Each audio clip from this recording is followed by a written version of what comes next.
معزز سامعین گرامی قدر، رسول اللہ صلی اللہ علیہ وسلم کے بعد معجزات کے حوالے سے آپ کے سامنے چند گزارشات کو رکھ رہے ہیں۔ انشاءاللہ اسی بات کو آگے بڑھائیں گے۔ نبی کریم صلی اللہ علیہ وسلم کے دیگر معجزات میں سے ایک معجزہ یہ بھی تھا کہ واللہ یعصمک من الناس، اللہ رب العزت نے آپ کو لوگوں کے اچانک ناگہانی حملوں سے بھی محفوظ فرمایا تھا، اور رسول اللہ صلی اللہ علیہ وسلم کے اوپر جس بدبخت نے جب بھی کبھی ناپاک حملے کی جسارت کی، اللہ کی مرضی ہوئی تو احد میں رسول اللہ صلی اللہ علیہ وسلم کو ضرب بھی لگ گئی، اور اللہ کی مرضی نہ ہوئی تو متعدد واقعات معجزات کے باب میں محدثین نے بیان کیے ہیں کہ بنو مخزوم کا ایک شخص رسول اللہ صلی اللہ علیہ وسلم کی طرف پتھر پھینکنے لگا۔ پتھر اٹھایا، رسول اللہ کا چہرہ اس طرف تھا، وہ پیچھے سے آپ صلی اللہ علیہ وسلم کو پتھر شرارت کے طور پہ مارنے لگا۔ پتھر جب پھینکا، پتھر ہاتھ سے چپک گیا، ہاتھ اور پتھر آپس میں جدا نہیں ہو رہے۔ دوبارہ جھٹکا دیا، کوشش کی کہ پتھر ہاتھ سے الگ ہو جائے، پتھر ہاتھ سے الگ نہ ہوا، ڈر گیا، کہنے لگا یہ کوئی عجیب و غریب معاملہ ہے،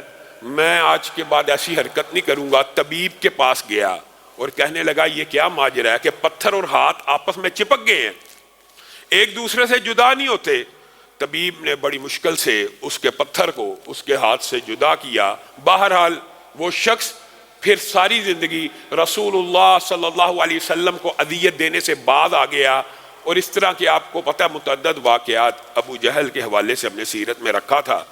کہ سامنے فرشتوں کو دیکھا، اللہ رب العزت کے مکرم ملائکہ کو دیکھا جب حملہ آور ہونے کی کوشش کی۔ اسی طرح ایک مرتبہ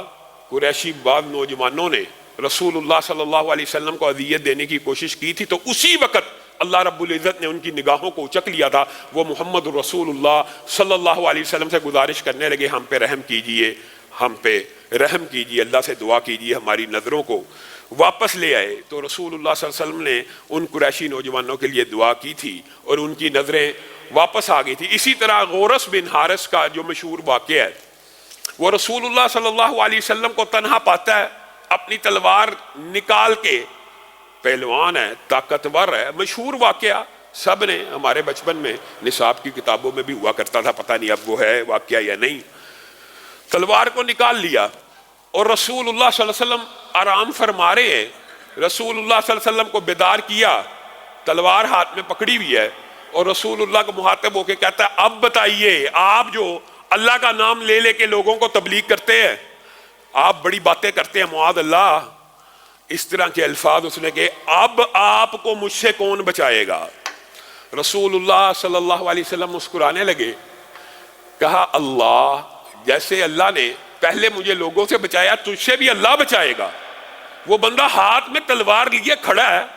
رسول اللہ صلی اللہ علیہ وسلم نیچے ہیں، وہ اوپر کھڑا ہے، تلوار کی ایک ضرب لگائے، جو نیت رکھتا ہے تو وہ کام پورا ہو سکتا ہے۔ اس کے اوپر رسول اللہ صلی اللہ علیہ وسلم کا جواب سن کے کپ کپی طاری ہوگی کہ اس عالم میں اس خوف زدہ ہونے کی بجائے آپ مسکرا رہے ہیں اور مجھے کہہ رہے ہیں کہ مجھے اس عالم میں بھی اللہ بچائے گا۔ پھر ہمت کو جمع کیا، کہا آپ کو اس وقت اس عالم میں کون بچا سکتا ہے؟ رسول اللہ صلی اللہ علیہ وسلم نے کہا اللہ مجھے بچا سکتا ہے۔ آپ کا یہ جملہ سننا تھا، اس کے بدن کے اوپر کپ کپی طاری ہو گئی اور تلوار ہاتھ سے گر پڑی، اور دیگر روایات کے یہ الفاظ بھی موجود ہیں، یہاں پہ روایت مکمل ہے بعض روایتوں میں۔ اور پھر رسول اللہ صلی اللہ علیہ وسلم نے تلوار کو اٹھا لیا، کہا تجھے میرے سے کون بچائے گا؟ تو اس نے کہا آپ کہا نہیں،